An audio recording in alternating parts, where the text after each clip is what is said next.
Hello दोस्तों, स्वागत है आप सभी का हमारे एक और न्यू ब्लॉग में। तो कैसे हैं आप लोग? आशा करती हूँ आप लोग स्वस्थ होंगे, मस्त होंगे और मैं भी ठीक हूँ।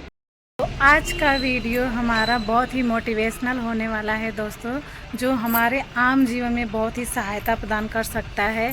तो मैं बैठ करके फिर बताती हूँ। इस वीडियो में यही बताया गया है कि अचानक अगर हमारे घर में गैस सिलेंडर जो होता है खाना बनाने वाला, अगर आग लग जाता है उसके पाइप में, उसको कैसे आग को बुझाया जाता है ये भी बताया गया है। और ये भी बताया गया है कि अगर हमारे घर में अगर बीपी के पेशेंट है या फिर कोई बच्चा या फिर कोई इंसान अगर पानी में डूब रहा है तो उसको कैसे सीपीआर दे करके बचाया जाता है। मेन मकसद इस वीडियो का यही है कि ये वीडियो घर घर तक पहुँचे और आम नागरिक भी जागरूक हों इस मामले में, और ये घरेलू उपाय करके पेशेंट को बचाया जा सके। जो एलपीजी गैस आए दिन फटते रहता है घरों में, तो उसमें भी आप लोगों को सहायता मिलेगा। मेन उद्देश्य इस वीडियो का यही है। और ये वीडियो एसडीआरएफ और एनडीआरएफ के माध्यम से मैंने आप लोगों को दिखाने की कोशिश की है। और इसमें एसडीएम और डीएम और डॉक्टर की टीम, गोताखोर, इंटरनेशनल गोताखोर भी बुलाए गए हैं। एसडीआरएफ और एनडीआरएफ के माध्यम से ये पूरा वीडियो कंप्लीट हुआ है। और इसमें सबसे ख़ास बात ये है कि हमारे प्यारे मित्र, प्यारे दोस्त सुनील जी हैं, और वो सबसे पहले आपको फायर जो एलपीजी गैस है उसको फायर गैस होता है उससे बुझाने का कार्य करते हुए सबसे पहले दिखेंगे। तो बिना देर किए चलिए स्टार्ट करते हैं वीडियो और देखते हैं।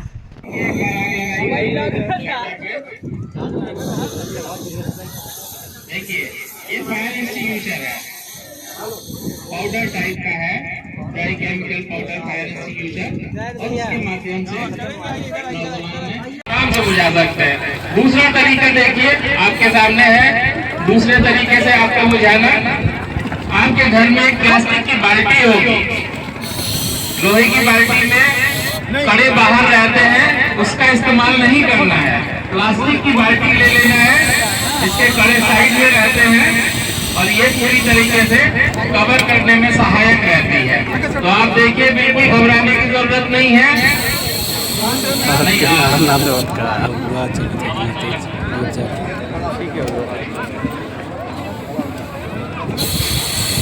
हवा ज्यादा है ना, जो सवाल हवा से पूछता है। देखिए, आग लगाई गई, सिविल डिफेंस आग लगाने में माहिर है।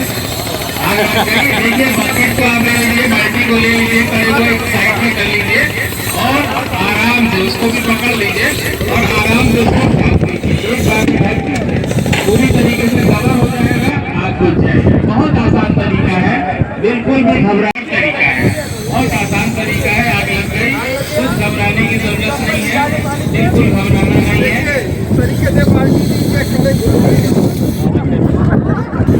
ये देखिए, आग लग गई, पैर हमेशा ऐसे आगे पीछे रखेंगे, ऐसे अगर कोई बात हो तो हम पूछे। बहुत आसान तरीका है, बाल्टी को बुझाने का बहुत आसान तरीका है, बिल्कुल घबराने की जरूरत नहीं है। बस बाल्टी का डाया है के बारे में बताया जाएगा, तो ध्यानपूर्वक देखिएगा, सुनिएगा और याद रखिएगा। आपके जीवन में बहुत ही उपयोगी है। इस सिलेंडर में देखिए एक रबर की ट्यूब लगी रहती है, वो अगर निकल जाए और वहाँ पे आग लग जाए, घबराने की कोई जरूरत नहीं है। महिलाएं खास तौर से देखिए, आग के करीब सबसे ज्यादा वो होती है। एक कंबल को लीजिए, गीला कीजिए और दोबारा उसको खोल दीजिए, दोबारा से उड़ाइए, दोबारा खोल के उड़ाइए। ठीक है, कुछ घबराने की जरूरत नहीं है।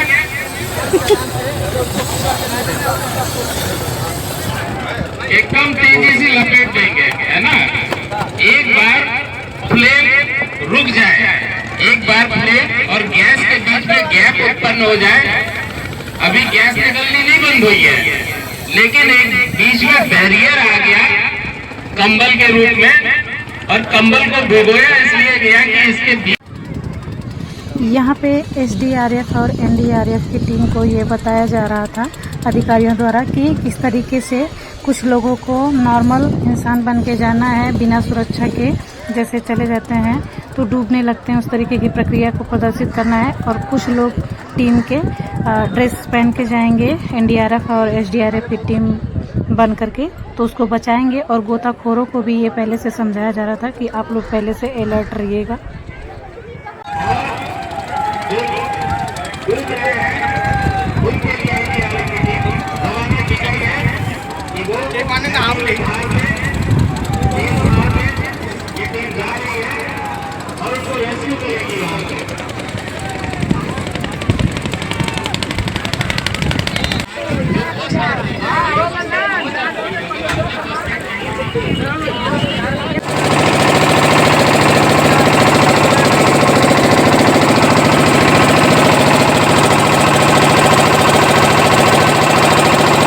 होते हैं तो आप देख रहे हैं कि किस तरीके से बोट तिरछी हो जाती है, उसको फेंना मुश्किल हो जाता है और उसका बैलेंस बनाना मुश्किल हो जाता है।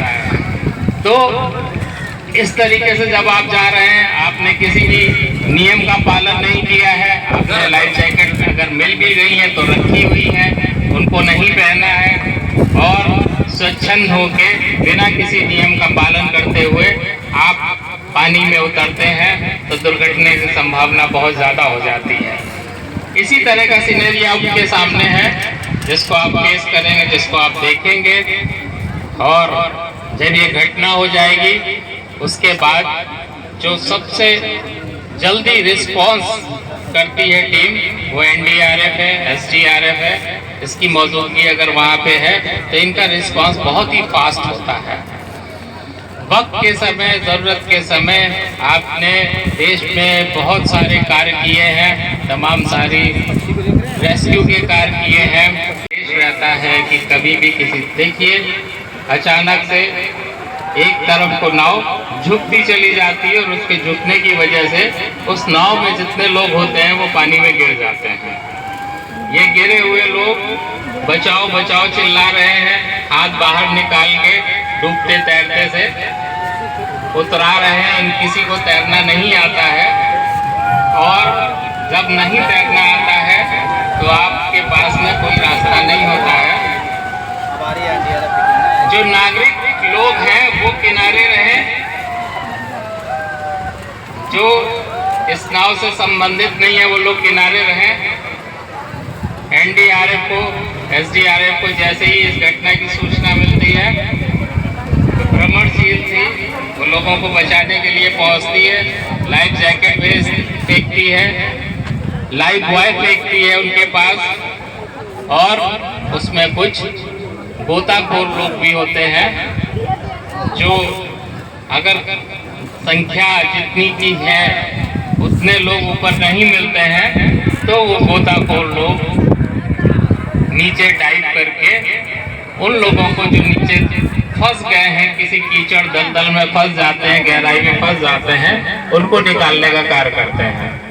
तो आप देख रहे हैं कि हर सुविधा से लैस दोनों बोट पहुंच गई हैं और एक एक करके कैजुअलिटीज को निकाल रही है। लाइफ बॉय से देखिए, एक व्यक्ति ने लाइफ बॉय को पकड़ लिया तो उसको एक रस्सी से बांधा गया था और उस रस्सी को किनारे खड़े लोग आराम से खींच लेते हैं, पानी में उतरने की जरूरत नहीं होती है और उस कैजुअलिटी को इस तरह से बचाया जा सकता है।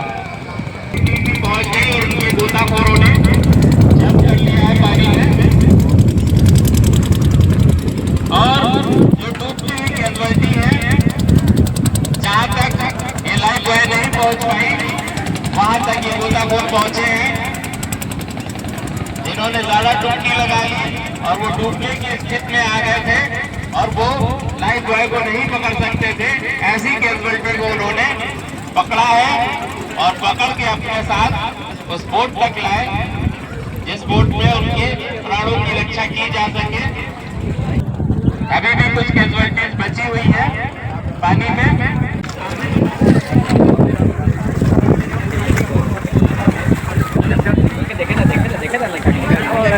कैसे बचाना है?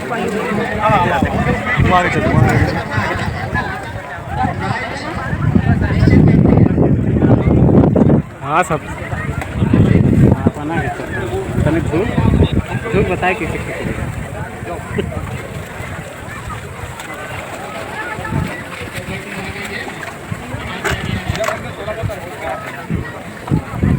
पानी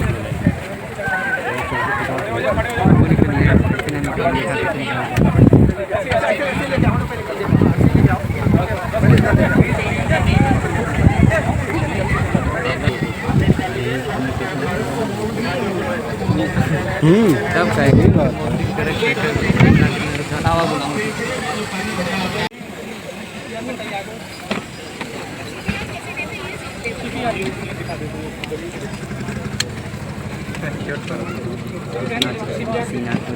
अब सभी लोगों को सुरक्षित निकाल लिया गया है।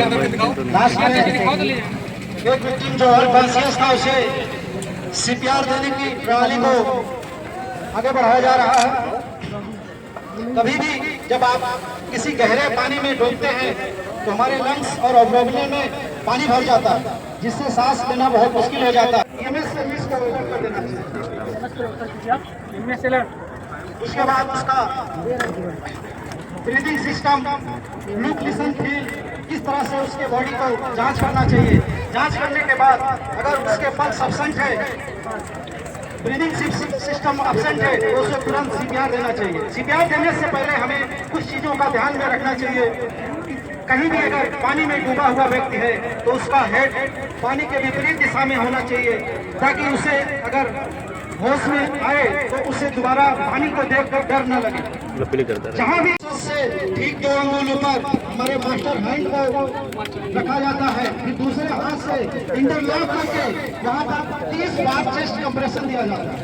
30 बार चेस्ट कंप्रेशन देने के बाद आप 2 बार ब्रीदिंग देंगे। ब्रीदिंग देते समय आपको ध्यान रहे कि फेस बैक बैग मास्क का इस्तेमाल किया जाए वहाँ पर, ताकि अगर विक्टिम किसी भी प्रकार से कंटामिनेटेड है किसी बीमारी से, तो उस बीमारी से आप उसके प्रभाव से। सो प्लीज़ अच्छा लगे तो लाइक कमेंट शेयर ज़रूर कीजिएगा। तब तक के लिए बाय बाय।